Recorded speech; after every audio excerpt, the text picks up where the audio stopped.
The Morning Majority on 630. WMAL. 8:07 on WMAL. Brian Eman, Tori Clark in the house this morning. Coming up on the show still this morning, live coverage of the Space Shuttle launch. We do that about 8:56. They're usually precise with NASA. Do they have this much hype about all of the Space Shuttle launches in the last year or so? Or is this largely because Gabby Gifford's husband, and the poor guy is known as Gabby Gifford's husband? Right. Two reasons. That's one reason. Right. The other is because this is the penultimate Correct. shuttle launch. Correct. So Is it because Judgment Day's coming up? They decided to get one more in? And there's Judgment Day as well, 5:21, right? Saturday afternoon or Saturday morning? Or I'm calling you night? at 5:20 and don't say, know. what are you doing right now? Yeah, I don't know. Napping. Tucker Carlson of the Daily Caller joins us now. Are you preparing for end of days on Saturday, Tucker? No. I'm actually going to the final Saturday Night Live that night, so we're going to have to delay the end of the world until the show's over. Okay. Well, you never know. I mean, it could be Memo to file. Could be the 21st, Pacific time versus Eastern time. So By the way, can I say anybody who in public claims to know God's timetable with that level of precision is going to hell. I'm serious. I mean, almost by definition, you're saying, yeah, I'm kind of like outsmarted God, like I've cracked the God code. Yeah. For which you get struck down. I think there's lots of precedent for that, right? Well, we have Gunther von Herrige on the show at 8:36, and I will tell him that you think he's going to hell. So I'll put it to him. I think it's fair to say anybody who thinks he's outsmarted God is going to hell. Yeah. I mean, so in other words, I'm going to take their apocalyptic predictions and raise them an apocalyptic prediction. Right. Well, here's the thing that I will say is that will you join us on Monday for the post end of days interview, or will you not? It would be pretty amusing if the world did end, actually, at that point. It would be kind of funny. I mean, my first thought would be, actually, I probably shouldn't have mocked that guy. UMNAL that morning. That's right. An egg on the face, yeah. Speaking of God, Mike Huckabee talks about God a lot and used that in his 2008 presidential campaign. He decided not to run. Why do you think he decided not to do it? I think probably for all the conventional reasons we've read about. I've talked to him about it a couple times, and, he said what he said pretty much on Saturday night. He's got a happy life, and he's got a new level of financial obligations that he didn't have, and you don't make any money when you run for president, and it's really hard, and all that is pretty much what he said. I'm not sure he needed to go into the kind of chest beating mode he went into, where the people want me, the people are desperate for my leadership, I'm the most impressive guy ever, and yet I'm not going to run. I mean, come on now, that's just not I don't know. I'm against boasting, I guess. But he's, a lot of polls show him, near the top, if not leading. And, it's 4 years ago, nobody really had known about Mike Huckabee. He has a legitimate chance to win the Republican nomination, don't you think? No, I don't. Really? I don't think he did. No, I don't think he did. No, I mean, I like Mike Huckabee a lot, and I've known him since I covered him when I was at the newspaper in Arkansas 20 years ago. But I think he filled the role that is, that there's always the evangelical candidate, at least one significant evangelical candidate in every Republican primary season, and he's that guy, but that guy never gets the nomination. So who fills that niche? Because that's a niche that needs to be filled, that social conservative part. Absolutely. I mean, so who gets it?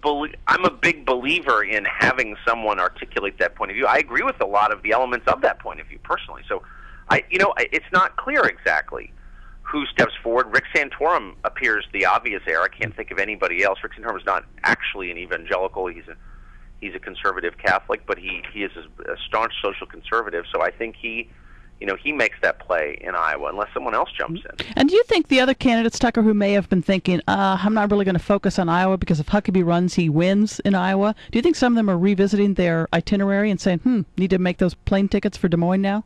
That's such a smart question. I mean, I personally wish everybody running for president would boycott Iowa. It's too cold. The people are nice and the food is good, very fattening. But other than that, it's just a crummy state to go to in January. However, every single cycle, the same thing happens, as you know better than I. People say, I'm not going to play in Iowa. Right. I guess McCain, your former senator, didn't really play in Iowa. But most people claim they're not going to campaign in Iowa. They're not going to, they're not in the race. But they actually do wind up campaigning in Iowa. It's like an addiction. George Will said this weekend that it's down to three people, essentially. It's President Obama, Tim Pawlenty, or Mitch Daniels. He's like, that's it. That's the list. It's three people, and, we'll see what happens between those three. Yeah, I don't buy it. I think there is somewhere the secret Republican Party governing council, right? And they're meeting in a bunker somewhere, and they're coming up with the real candidate. This can't be the real field, right? These aren't the real candidate. I mean, this is funny, and it's great and everything, and it's a distraction from, the unpleasant things in life. This is like a movie. But at some point, the real actors are going to show up. And I just don't know who they are, when that's going to be. But I refuse to believe that this is the field we're stuck in. I love it at your advancing age. You're still so optimistic. I love that. It's endearing in a way. Well, my conspiracy theory is that Huckabee, because when he announced, he said he wasn't going to run this year.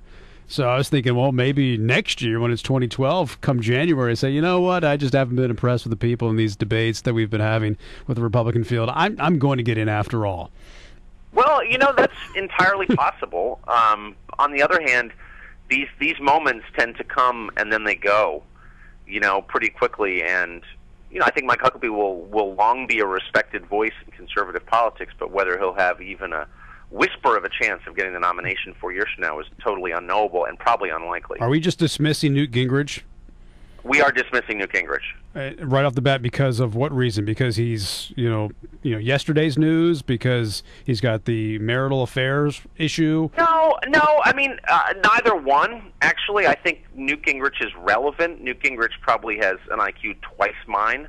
Newt Gingrich is really, really smart, and I respect him for that. But his couple moves lately have been so odd that it's hard to know exactly what he's doing. He comes out today attacking the Ryan plan on Medicare. Crushed it. Absolutely destroyed Ryan's plan.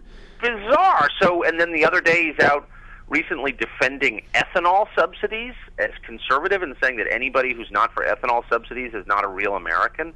I mean, it's hard to know exactly what to make of things like that. Newt Gingrich is an appealing figure if you see him as an ideologue and a conservative intellectual who stays true to principle. He's much less appealing when he becomes just a garden variety politician who will say anything to get elected. I don't think he gets anywhere on that. Yeah, I think it looked like a very blatant attempt to move to the middle, and that's just an unnatural act for him.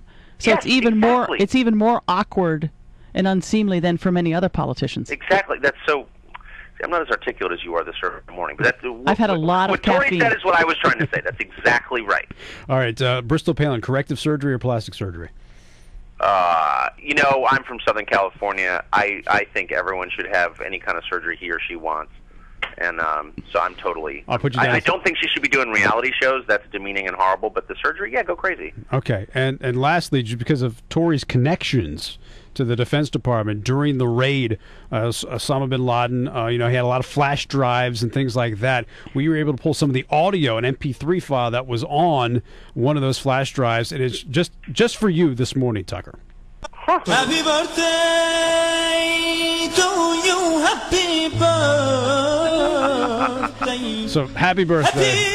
That is hilarious. I don't even know you know it's my birthday, but I'll take that, and I appreciate it. All right. Happy Tucker. birthday. We'll talk to you next week, and have a good happy birthday.